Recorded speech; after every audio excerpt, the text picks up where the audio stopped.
Yair Klyman is an Israeli Defense Forces lone soldier veteran joining us live on set. So much to talk to you about, and you yourself, friends, family, you've been impacted by this in a very big way. We're going to get to that in just a bit, but we introduced you as a lone soldier veteran.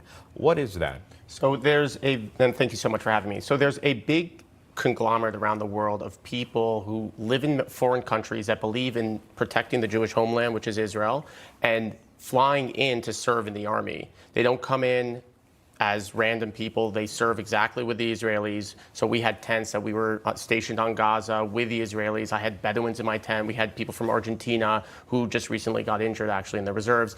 We had people from the States, Canada, Thailand, everywhere in the world. So they all come in and be unified in Israel to actually fight and actually serve, which is really, really admirable. And you're seeing that around the world of all these lone soldiers right now are reaching out to go back to Israel and try to serve again. Yeah, they're taking those flights, the limited flights, by the way, back into the war zone.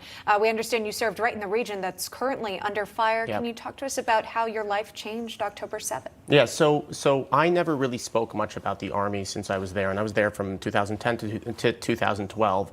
And October 7th, I'm sitting in synagogue, and I hear something about Israel, and I say, hey, what's going on in Israel? He goes, there's a war.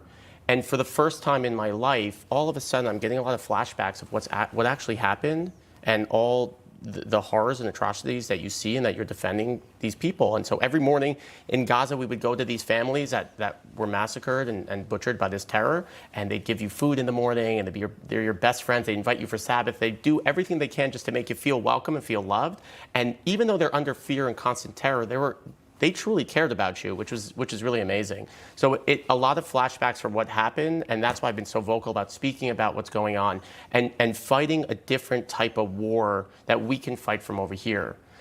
I find that there's two wars. There's the military front war in Israel that I don't see Israel losing by any chance. It's impossible for them to lose. They're such a power. But there's a much bigger war that we need to fight, which is the propaganda and social media war. I find that if Israel loses the propaganda and social media war, they might lose the war. And in my mind, losing the war is not beating out terrorism at 100%. And if the propaganda keeps, and Hamas is very smart, and they're very prepared to layer out propaganda over time, over a long period of time. And the unification of the world right now is anti-Hamas, anti-terrorism, and everyone's pushing today, push.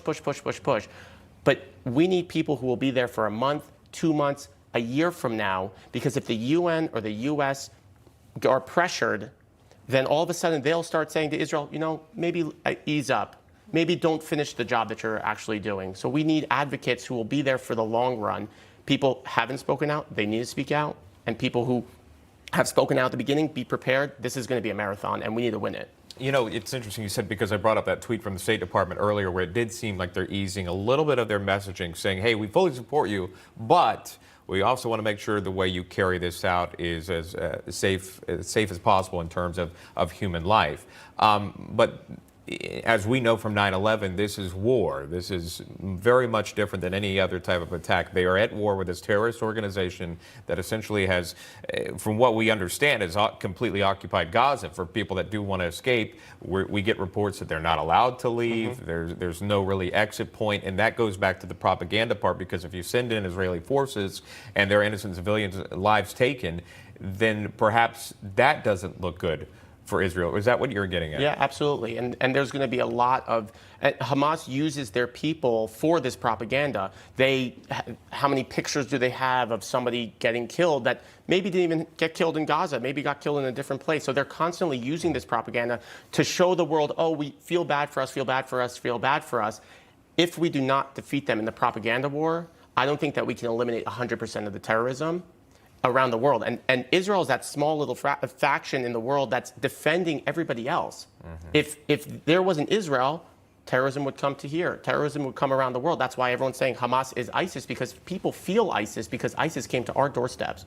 So now ISIS and Hamas is all there, and that's what we're fighting against. And there's no shortage of opinions circulating on social media. So I understand you'll be very active, of course, just sending out the correct information. Absolutely. At a time when there's so many different viewpoints that come in, a lot of people getting, questionable facts, to say the very least. Yeah. We got to leave it right there. Yair Klyman, thank you very much. Thank you so much for having me.